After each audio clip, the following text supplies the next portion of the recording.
So chances are, if you've lived in Hawaii for any amount of time, you've probably thought about moving away. According to the state's economist, 15,000 people left the state of Hawaii last year alone. And according to the US Census Bureau, on average, 20 people leave the state per day. Now that's a lot of people. And it got me thinking, where would you move to if you had to leave Hawaii? And so I want to share my thoughts on where I'd move, where I'd go and take my family if we had to leave. But I also understand that this isn't hypothetical for a lot of local families. In fact, this is their reality. And at the end of the day, I know it's not a very easy decision. Hello from Hawaii. Now, number one on the place I'd love to move to is Japan. I'm very open, in fact, to moving to Japan. I visited several times and I love the country. I love the place. I love the culture. The food, of course, is amazing. Now, I recognize that how I've experienced Japan is as a visitor or a tourist, and kind of in the similar light where people view Hawaii as a tourist and they think, oh my gosh, I want to live there. I want to move there. Life must be a paradise every single day. And so I recognize that if I were to move to Japan, it's not going to just be, no work. It's not going to be where I get to shop and I get to go around on the train for fun. It's gonna be a lot of work, it's gonna be a lot of busyness. Oh man, I really want to sit down, but unfortunately, bench is it's a little bit wet. All that being said though, if I could find a good workplace that has maybe a more Western work culture, or heck, if I could be the director or the boss of some kind of agency or company or business that could bring like local style, you know how we do local style, like downtown, can't really see, but local style, like a work culture, then I think I could make it work and I'd probably enjoy myself. But I think my only concern about moving to Japan would be the homogeneity or the sameness of the culture. It seems like a lot of people act the same way, they dress the same way, they do the same types of things. And in a lot of ways, I think that's a wonderful thing. I mean, we have that sort of going on here in Hawaii. It creates a steady culture that is solid and just a good general base or foundation for the society to operate in. But the thing is, I don't think I could operate in that type of system for very long. I remember last time we were in Japan, it was a generally warmer day. It was still pretty cold, but it was starting to warm up. And we were going to this photo shoot, so we had to board the train. And by the time we were on the train, I was already hot. But the thing is, everybody else was dressed up in their Uniqlo black sweaters and jackets and puff jackets. You know the ones that if you go to Japan during the wintertime, you see them all over the place. And everybody was just bundled up, and I couldn't understand it because, I'm local boy here, I'm getting hot. And so I got my Aloha shirt on, and I'm like telling my wife, I gotta take off my jacket because it's getting too hot in this train. And she's like, that's fine. And when I took off my jacket, it was a little strange. I was wearing my Aloha shirt, but also nobody else was wearing no jacket. And I couldn't understand why, because that was so hot. And pretty much for the rest of that day, I was walking around the city with just my Aloha shirt. And you could tell, of course I stand out already, but local boy in Japan just wearing Aloha shirt, people are like, what is that guy's problem? And it's just different. And I think after a while, it would just get tiring of being so different. And so in those moments where I feel like I'm different, I may feel like this tendency to want to push back. And it's a battle I'm not gonna win. I just have to be secure and confident in myself that, hey, this is just what I want to do.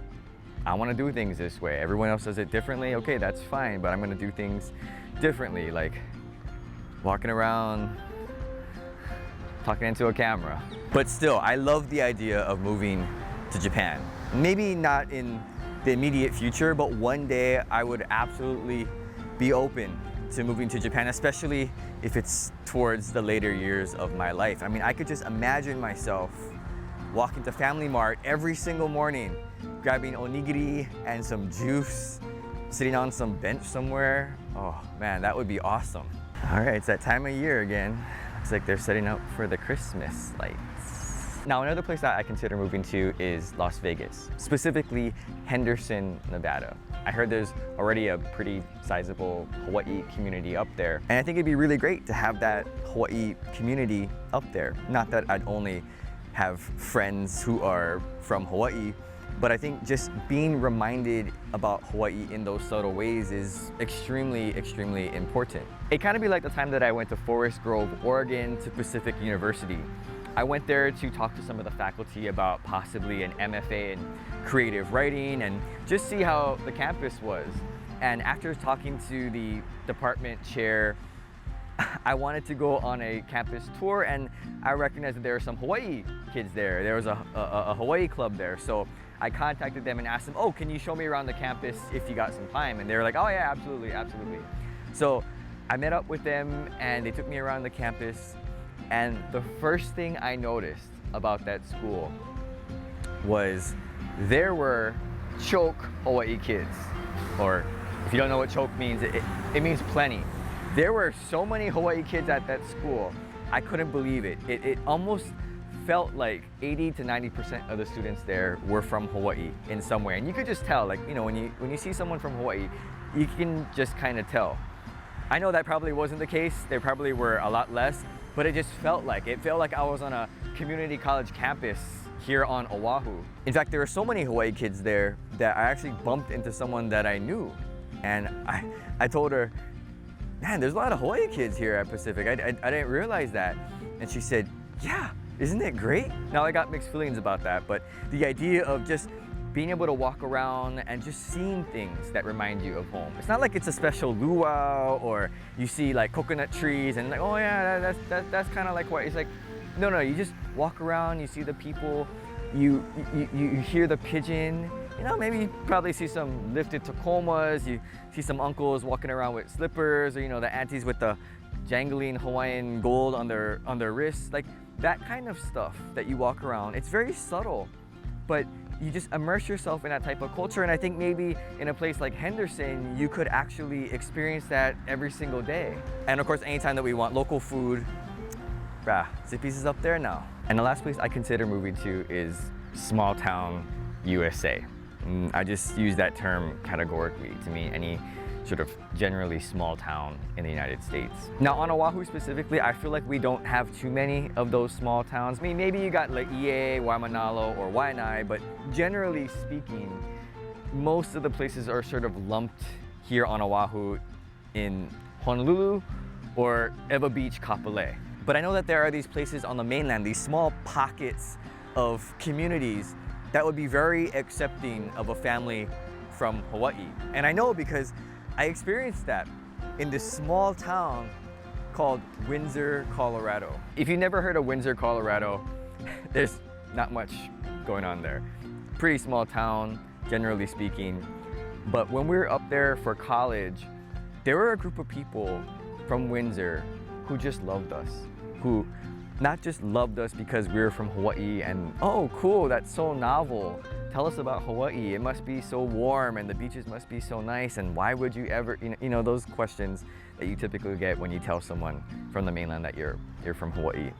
But they genuinely cared about us and they took care of us and they were interested in us. And these are some of the nicest people I've ever met because they didn't have to do that, right? We look different from them, right? It's primarily a white community, primarily older community, I'd say. They just took us in and made us feel like a part of their community.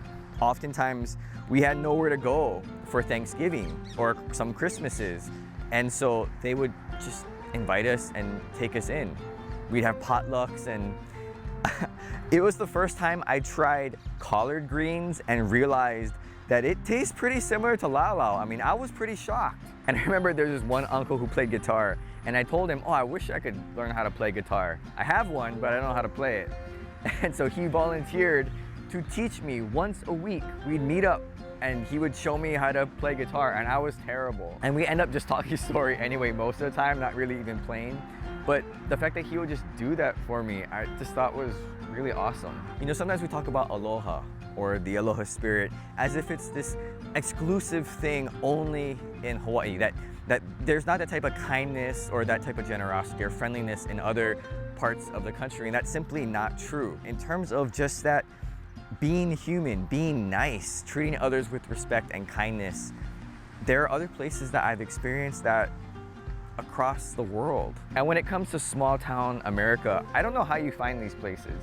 Sometimes it's just random, sometimes it's just lucky. Like, we got lucky as a bunch of Hawaii kids, we got lucky to find this community. And so to me, those types of relationships are what makes that small town so appealing. So those are the places that I consider moving to if we ever had to leave Hawaii. Fortunately, it's a discussion that me and my wife haven't had seriously, but it's come up a few times. Hawaii seems to be this very transient place where people are moving in and out quite frequently. I mean, we have military personnel, we have young people moving here trying to make it, and we have a lot of people who move here maybe as young families, try it out for a few years, and then move back to where they're from. But it does make me sad, not bitter, but sad that we are losing a lot of local people. And by local, I mean people who grew up here and who have family here.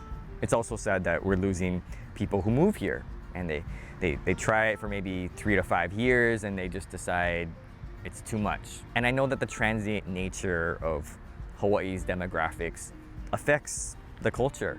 When you have this pulling and pushing almost like the tide, it's gonna change the landscape. I mean, when your cousins aren't down the street anymore because they moved to the mainland, that family closeness is really hard to hold on to. I mean, I've experienced that firsthand, being the one who moved away for a little while, but also seeing my cousins move away to the mainland and haven't seen them in almost 3 to 4 years. Now, moving away from Hawaii is something that I hope we never have to seriously consider, because I want to raise my family here. Despite all the challenges, I want my boys to grow up in Hawaii. I want them to eventually one day say that they are from Hawaii because they grew up here, they have family here.